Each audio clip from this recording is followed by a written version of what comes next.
Sadhguru Jagi Vasudev is a realized master, mystic, and yogi.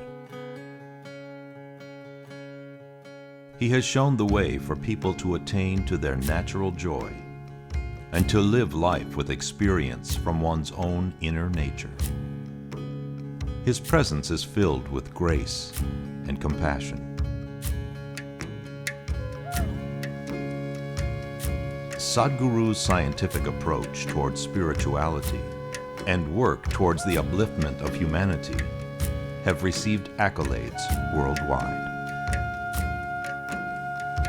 The words that come from him in intensity and utmost clarity, from his deep understanding and wisdom, can change the very core of the being.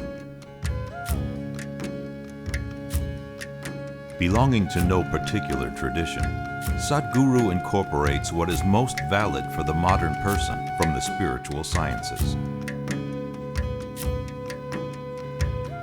His work, an outpouring of his blissfulness, finds expression in the form of a ceaseless offering to help all beings.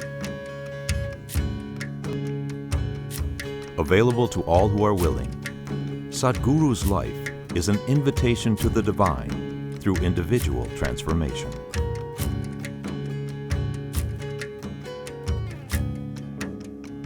Welcome to the silent revolution of self-realization.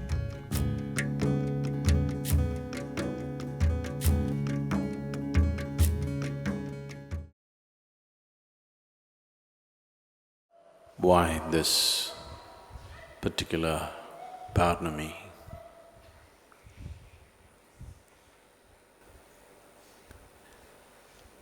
Has been known as the Guru Purnami.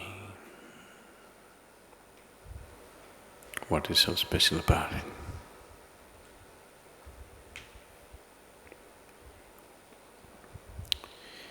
When this culture of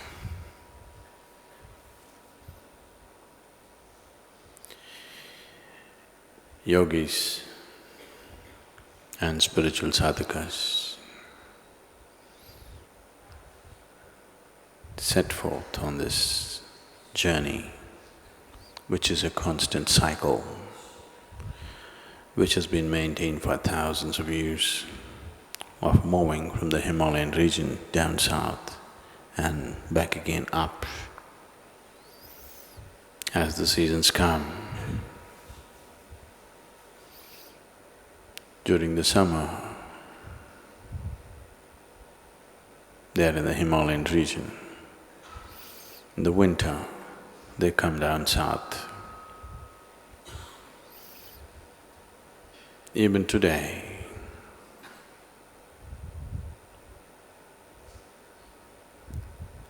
and for many, many thousands of years in the past, this tradition has been maintained that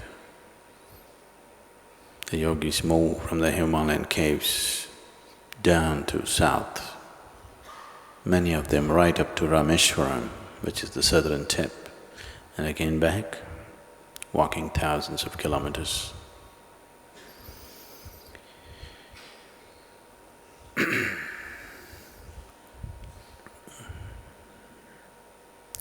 This tradition, people say, started right after Shiva transmitted the fundamentals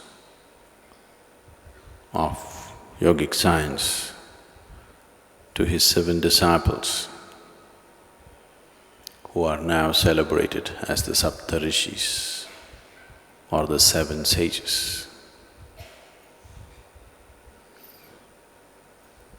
And one of them set forth down south.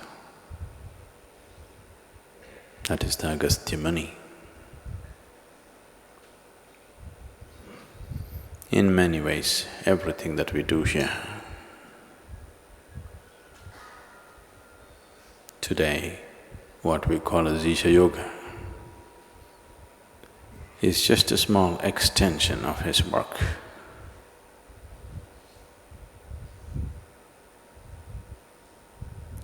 as I have probably repeated any number of times, Agastya lived a life which could be considered almost superhuman.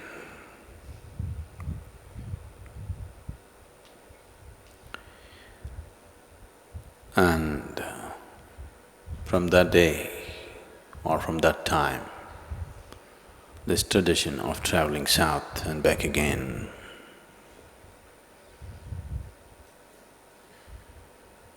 became a yearly cycle. In doing this, numbers have dwindled now, but still it is kept up. There was a time when they moved in hundreds and thousands.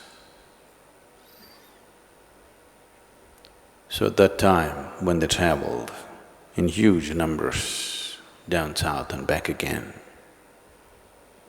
this month was a challenge because of the monsoons. We don't have much of it now, but it has always been a very furious process. The word itself sounds like that monsoon has a certain speed and fury attached to it. So when nature got so furious, traveling by foot became difficult. So generally it was decided, for this month, everybody takes shelter wherever they can. Much later, Gautama, the Buddha, also prescribed rest for his monks for this 1 month, just to give them a break from the weather conditions. It would be very hard for people to travel at that time, because they stayed in one place and they had no travel to do. So it was set up that this month should go in constant remembrance of the Guru. So the Paurnami or the full moon that happens in this particular month is referred to as the Guru Purnima. This tradition is thousands of years old, and this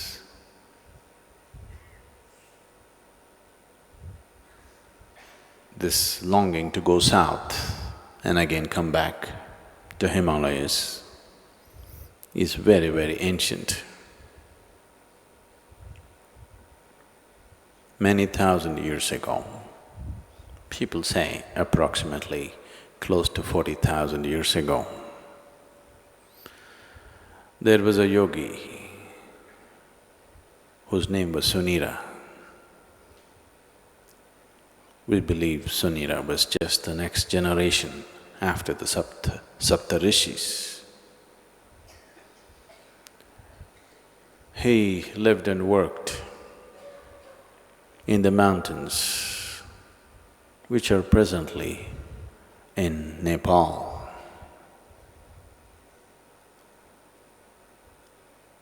And she took on an impossible project.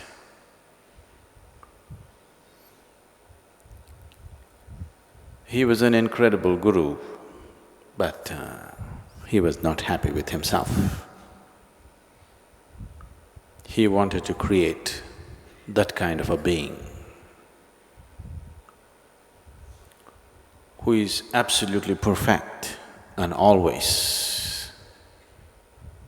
So he took up a project of creating a being doing or synthetic stuff is not of 20th or 21st centuries making, way back.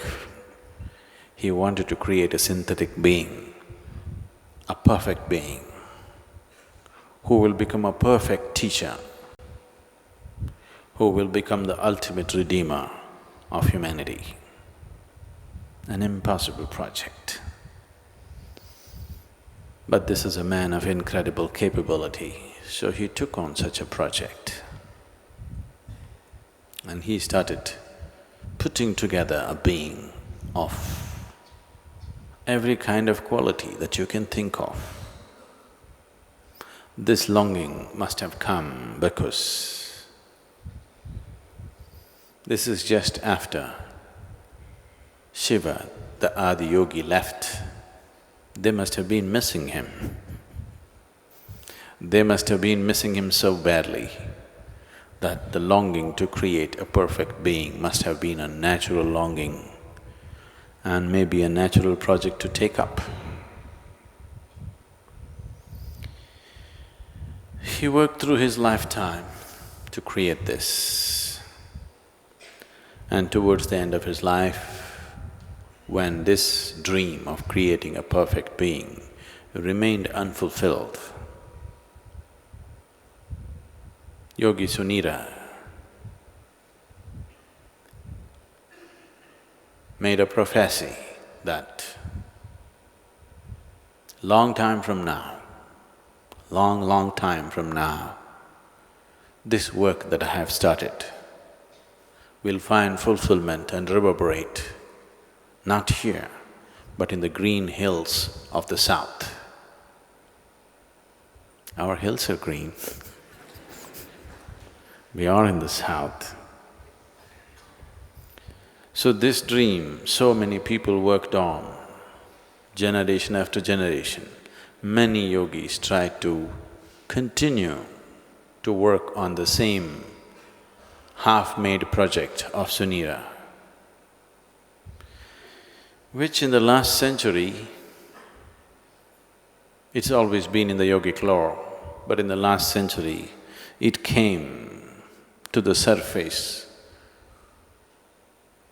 It came to social knowledge because the theosophists worked on it. Annie Besant, Leadbeater, and Madam whatever her name, I can never pronounce, Blavatsky, all three of them took this project up. They said, we are going to make it. They amassed a vast amount of occult knowledge, probably for the first time in the last few hundred years. And definitely for the first time, not in a traditional way but in a modern way, they took up this project and they tried to locate this being. This unfinished project, they want to take it up and complete it. Some work was done. They had the knowledge, but they did not have the capability. They acquired much information, but they could not acquire the necessary means to do anything like that. Twice they made serious effort to declare that they have completed the project, the perfect being has come, but it did not work.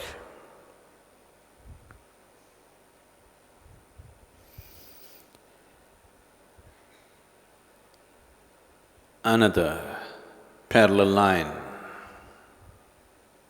was also being drawn for the last couple of millenniums, where another set of yogis who were aware of this Sunira's glorious but quite impossible project, and with their wisdom, they started working upon a similar force to create a similar possibility, but with a completely different understanding of the same. The fruition of that parallel line of creating a perfect being, but not as a human being, is the making of the dhyana linga. That here sits a perfect being, not in human form, because putting it into a human being as such a possibility, human system has all the capabilities, but still it doesn't have the necessary integrity of boundary to hold it.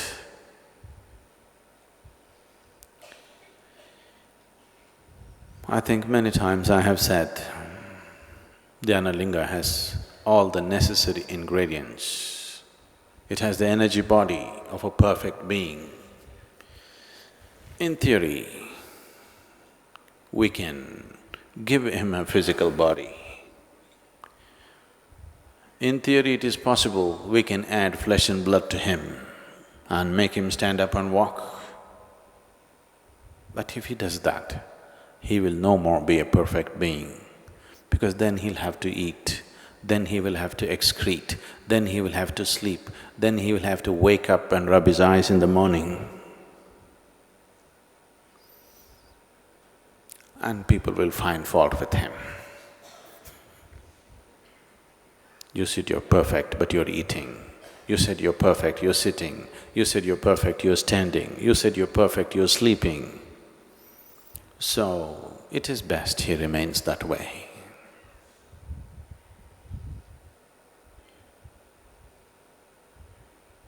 So whatever Sunira's prophecy has come true, but not the way he thought it would.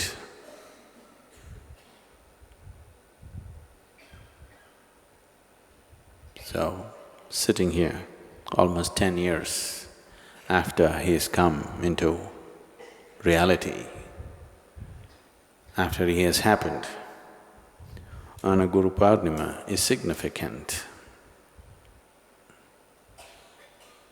because in every way, he is a perfect being and a perfect Guru.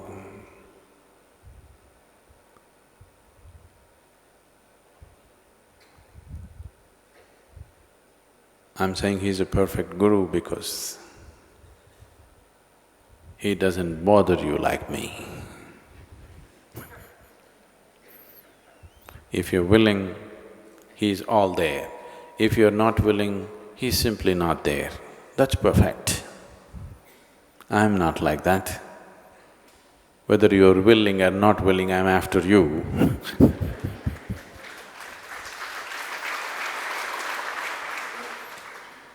This is not perfect.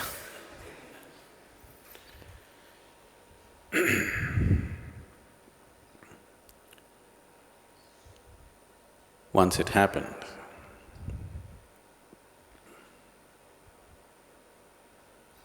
Akbar had accumulated lots of people of certain capability, talent, and above all, of a certain degree of psychopathy. A king cannot sustain himself without being constantly fed with this. So one late afternoon, all the courtiers around him, whenever they got the opportunity, they wouldn't miss it because this was always economically rewarding, to praise the king. If you spill the right kind of praise, you would be rewarded. So, people were trying to find words, the right kind of words that will please the king. And they started saying all kinds of wonderful things. Someone said, "You are the emperor of emperors. There can never be another emperor like you on this planet. There isn't. And not only there isn't, there cannot be another one. But because you are the bravest man, you are the kindest man, you are the most knowledgeable, you are everything." So that man got Akbar's necklace. Another one started off and outdid him, so Akbar pulled out his diamond ring and gave it away. This went on. Akbar got little lighter and lighter.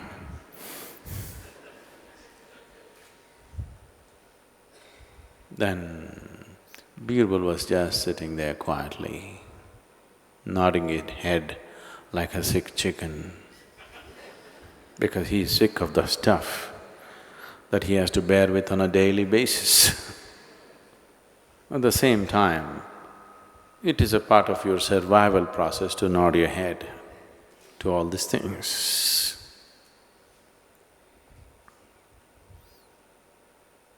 Then Akbar noticed Birbal's silence and asked, "Birbal, what have you got to say about me?" Birbal said, "Why, my lord, you are even greater than God." Now everybody became silent. Birbal was simply looking at the king. King's face became red. He said, "How dare you say such a thing? You are taking a snipe at the Almighty.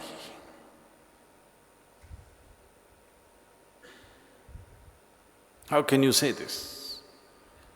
For having said this, I will throw you, I would have killed you, but because you have been dear to me, I will spare your life, but I banish you, I will throw you beyond the borders of my country."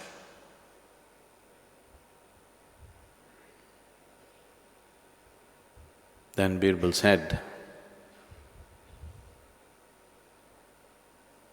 "Why, my lord, even you are proving what I said.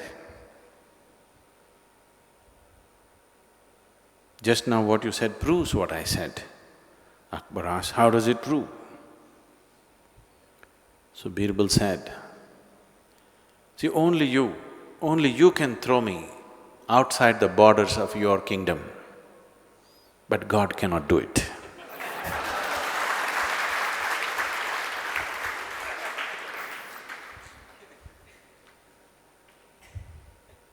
So Akbar cooled off. So when you aim for something perfect,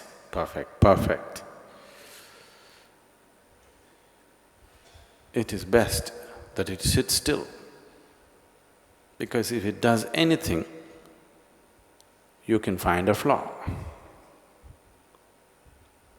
The moment you get into action, somebody can find a flaw in your actions. The moment you speak, somebody can find a flaw in what you said. If I am silent and still, you cannot find fault with me.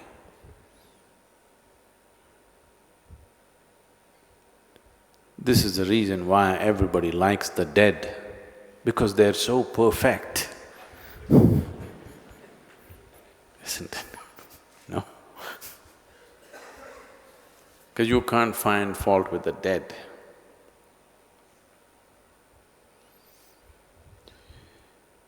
So Sunira said thousands of years ago that this will happen in the green hills. of the south. I don't want you to miss it.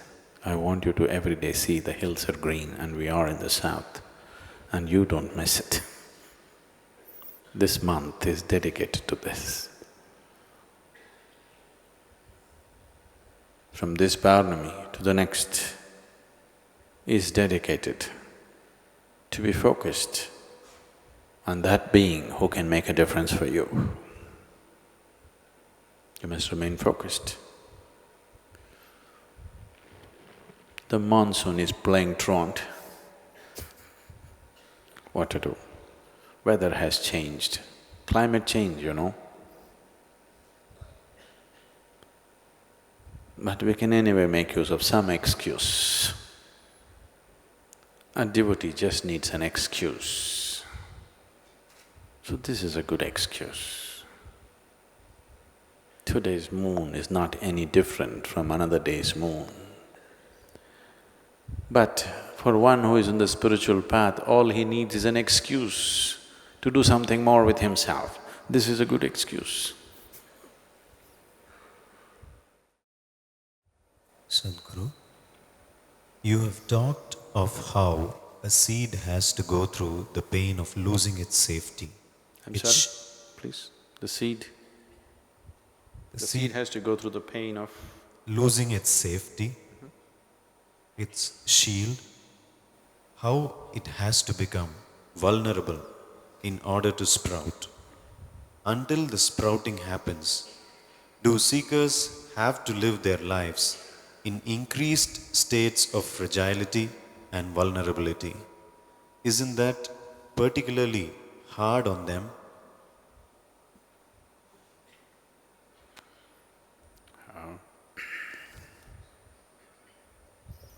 The seed, in making itself vulnerable, is not forsaking safety. Its only safety is in sprouting, growing and multiplying. That's only safety. If you do not know this, you already know this definitely, but in case you do not know it, the more insecure a particular population on the planet feels, the more they will reproduce. You know this? The poorer societies on the planet always have a higher rate of reproduction than the more affluent classes on the planet, because there is a certain insecurity about their existence. So, the safety lies not in remaining a seed, the safety lies in sprouting, growing and multiplying. So you are not forsaking your safety by becoming vulnerable or by becoming available to change. Once a man came and told his friend, long time ago, I was an invalid. His friend asked, what's your problem? What do you mean you were an invalid? No, till I was 1 year of age, I was an invalid, I was crawling.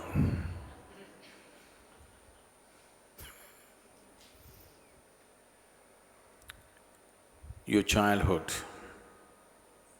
or even before that, is like being a seed. If you did not sprout and grow, would you be safer? You would be an invalid. I know these days it's become fashionable for people to claim, I am like a child. Even the so-called spiritual people are going about claiming, I am a child. If you say, I am a child, don't think it is some celebrated status. When you say, I am a child, you are saying, I did not grow up. Let us say, your body has grown, so we cannot take that as an example. Let us say your mind remained stagnant from the age of 3, how you were, it remained at the same place, only your body became the way it has become. So what are we supposed to call you, spiritual? So there is no safety in stagnation. A seed is meaningful only for a certain span of time, but seed is a stagnation. Seed is life, potential life, very important, but it is a state of stagnation. If you try to keep anything in a state of stagnation, for sure you will lose it. The only safety is to make it grow. The only safety is to make it sprout and prosper. Whether it's your body or your mind or your life, the only safety is in making it happen, not in trying to preserve it. Try this with your body and see. Many of you have tried, haven't you? Because you want to live for a long time, from tomorrow eat all the best food and save it, don't use it. If you want, we can provide you a coffin, because anyway you will need it very soon. Try to save it. There is no safety in trying to save it, that's not the way life is made. The only way to save it is to use it. So the only way a seed can be safe is for it to sprout and become a plant and a tree. That is the only way there is safety for the seed. In stagnation, there is no safety. But your mind would speak otherwise.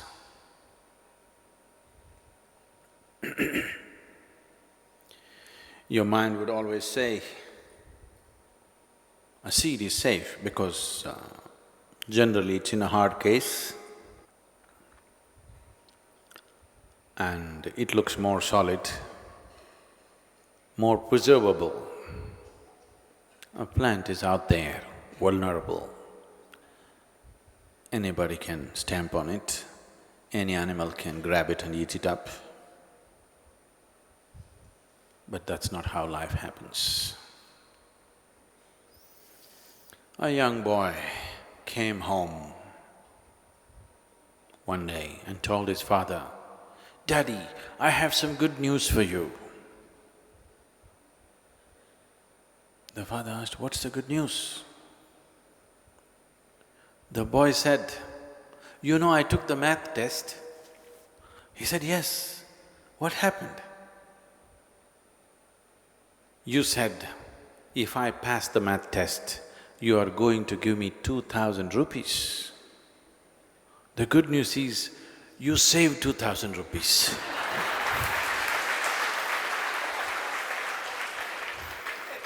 That's not safety.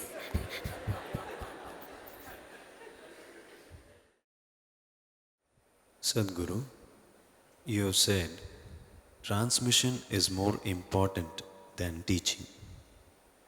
Teaching is only a way of knocking on the door. Could you say more about this?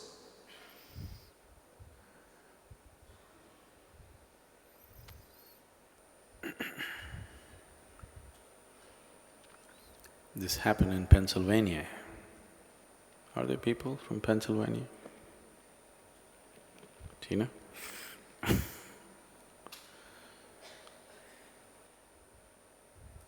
So this happened in 1900s. Pennsylvania is known for its floods. It has innumerable water bodies, so it floods. So one more flood happened, a major flood. So a newspaper reporter ran there to report the news, to see it firsthand. So he started there and started sending out a message through the, the old way, not email, the old way of tapping out a message. And he was in a little poetic mood. So he said, on this day, God sat upon the mountain and watched the valleys fill up with water, human life being sucked in, and the whole towns being submerged and all this stuff. He sent it to his editor. Immediately a message came back from his editor, forget the flood, interview God.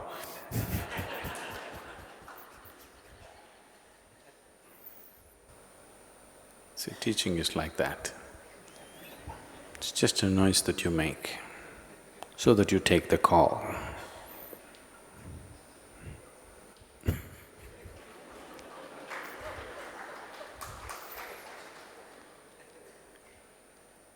These things are not coming because of the great quality of music that's coming out of the cell phone.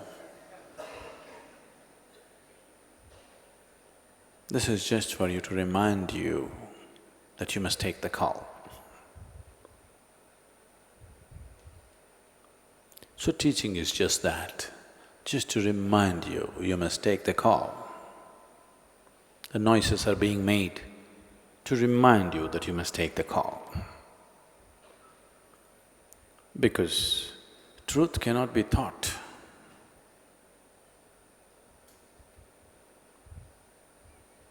If you teach the truth, if somebody believes that they are teaching truth, that's one big lie. How can you do it? Because when we say truth, we are talking about that which is the basis of everything, that which contains everything. What is partial is a lie. Only that which is total, only that which is absolute can be true. Rest is a lie, maybe different states of reality, but it's a lie. Though when you sleep and you dream, even in your experience, even though it may be so that your dream state was so powerful, at that moment everything was real. The moment you wake up, you say, I had a dream. You're admitting that was not the truth. Even though the experience was so powerful, still you call it a dream. So, we call something truth only if it is complete. In any way, if it is partial, we say, this is not it. So that which is absolute, how can it be taught? You can speak and teach only through language.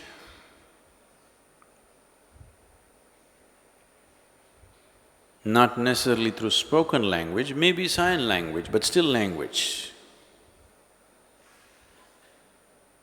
A language, the basis of language itself is duality between sound and silence.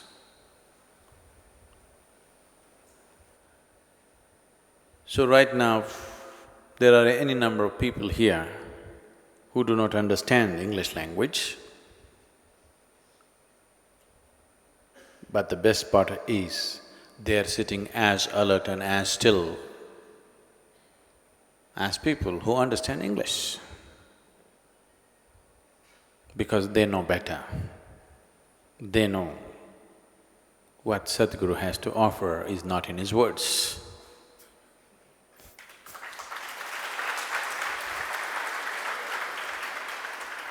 Those who clap are not those people. They understand the language.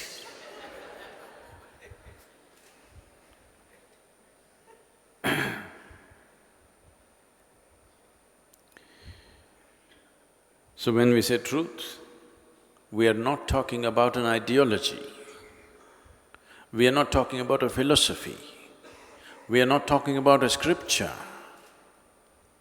We are talking about that which is the basis of our existence. We are talking about that which is the source of who we are right now. Even if you have a powerful emotion within you, you become speechless. Even that language seems insufficient. If you have a tender feeling towards somebody, suddenly language becomes insufficient. You would like to touch them and somehow convey to them. You believe that they will understand. They don't, but you believe. They don't have such hopes. People don't. So, how to transmit that which is the basis of your existence? How to teach the basis of your existence? It can be transmitted. Any number of times I've been saying this. I'm trying to change my terminology now for sexist reasons. I've been saying, I'm laying eggs all over the place. Someday they will hatch somewhere. Lots of them, all over the place. When the situation becomes right, they will hatch. Recently somebody reminded me that this egg business is a very female thing. So I said, okay, from now on I'll say, I'm releasing a lot of spores. When the right kind of situation happens, they will sprout. Just a small sexist change.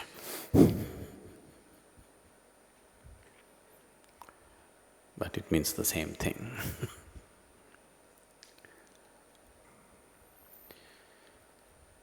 So, yesterday they asked me, we need some message for the Guru Purnima. So I just wrote one more bad poem because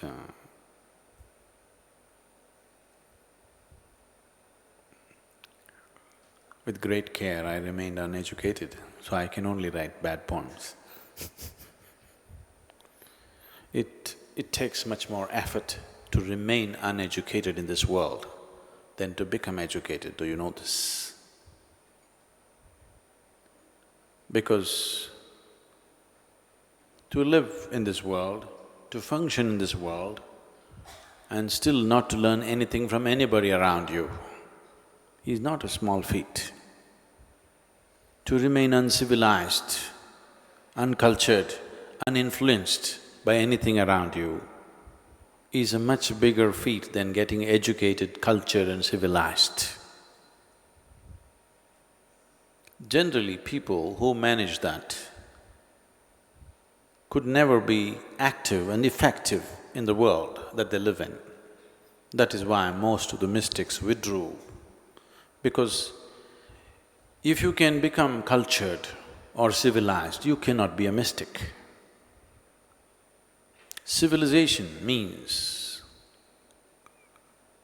the circumstances in which you are living has deeply influenced you and molded you in a certain way.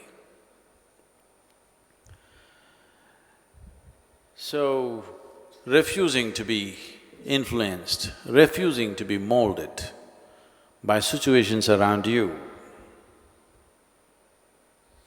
perceiving everything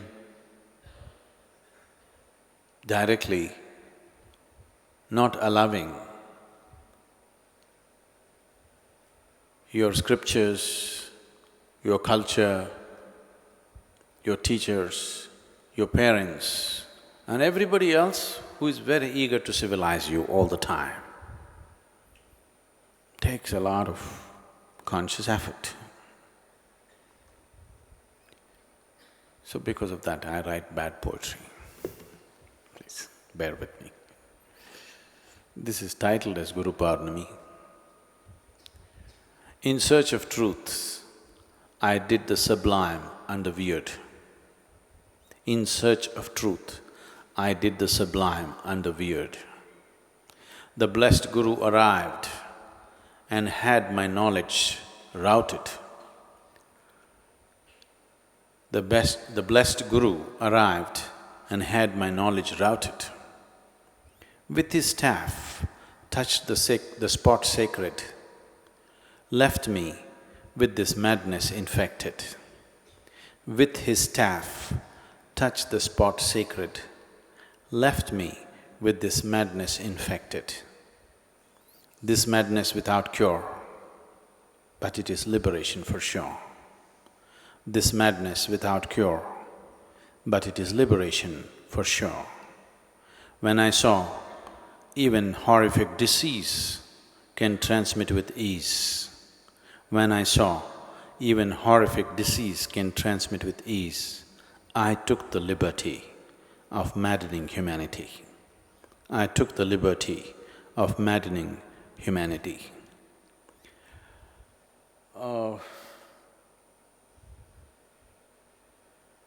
If you can't teach madness to people. They have to be infected. Infection is always a transmission, isn't it? Yes. It's not easy to get it.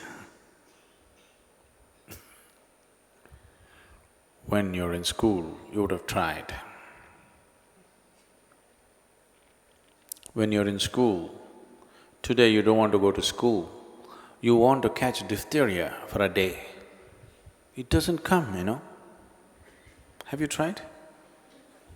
You want to at least catch a flu, the damn thing doesn't come. No, it's not easy.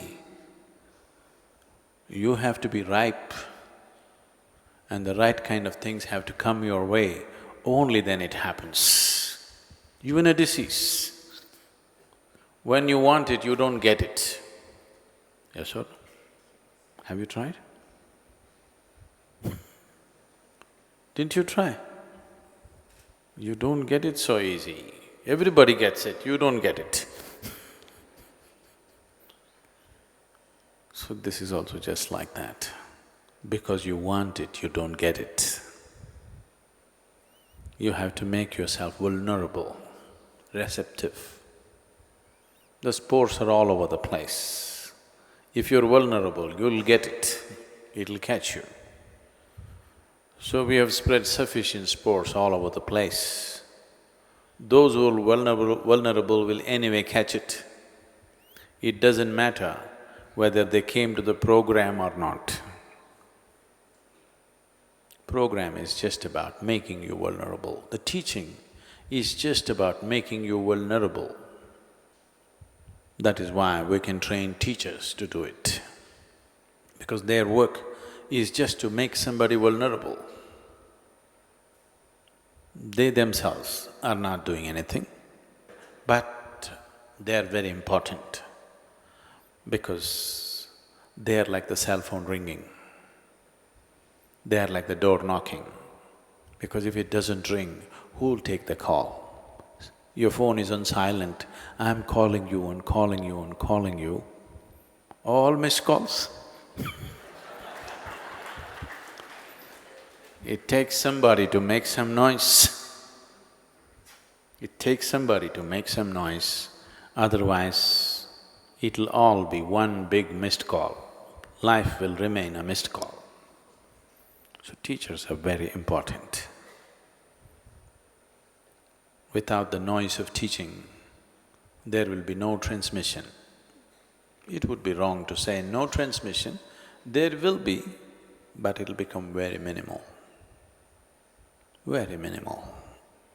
Only with the teaching, the vulnerability has increased, and because of that, more spores are being made use of. I want you to understand this simple thing that's happened to you even physically.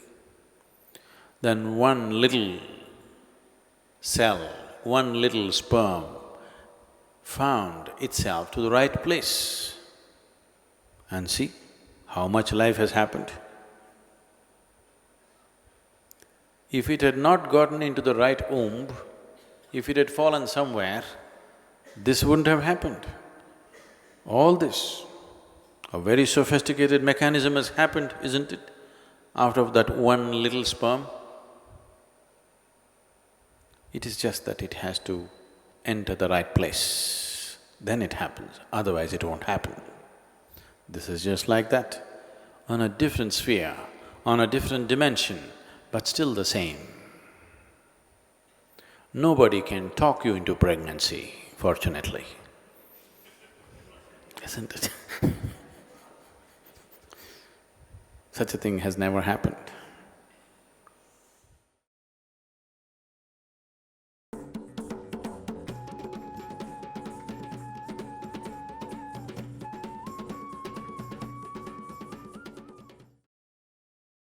You are my perfect mirror, you show me what I'm not. In the endless pit of what once was me, layer and layer you peel off me. The pain it is, but the joy it brings. So thank you for showing me what I'm not, for showing me what